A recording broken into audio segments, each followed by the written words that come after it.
अगर तुम मिल जाओगी पलंगिया तोड़ देंगे हम। अगर तुम मिल जाओगी पलंगिया तोड़ देंगे हम। का बुझल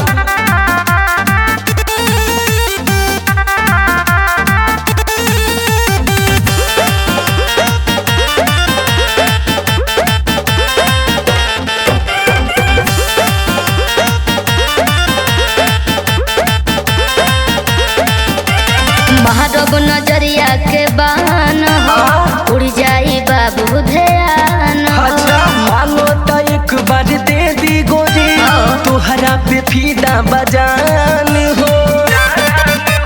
सुनो अरे मारब नजरिया के बान हो उड़ जाई बाबू ध्यान हो। मानो तो एक बार दे दी बेबी तुहरा पे फीदा बजान हो।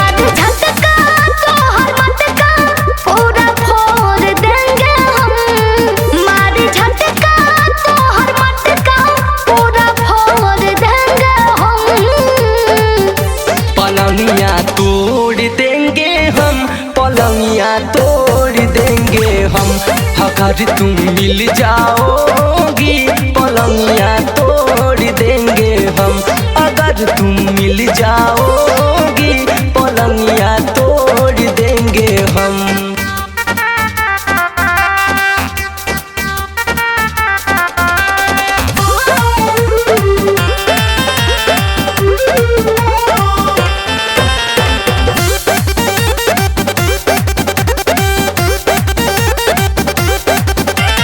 अपनी जवानी अनोखी है। अच्छा। न जाने कितनों को सौखी है। बालों में गजरा जो खोसी है यही तो झगड़ा का दोषी है।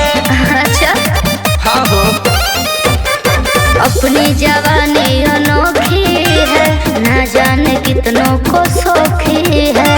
बालों में गजरा जो खोसी है यही तो झगड़ा का दोषी है। अमर बोला बोल से नाता जाके जोड़ लेंगे हम। अमर बोला बोल से नाता जाके जोड़ लेंगे हम। हमके छोड़ के पलंगिया तोड़ देंगे हम। पलंगिया तोड़ देंगे हम। अगर तुम मिल जाओ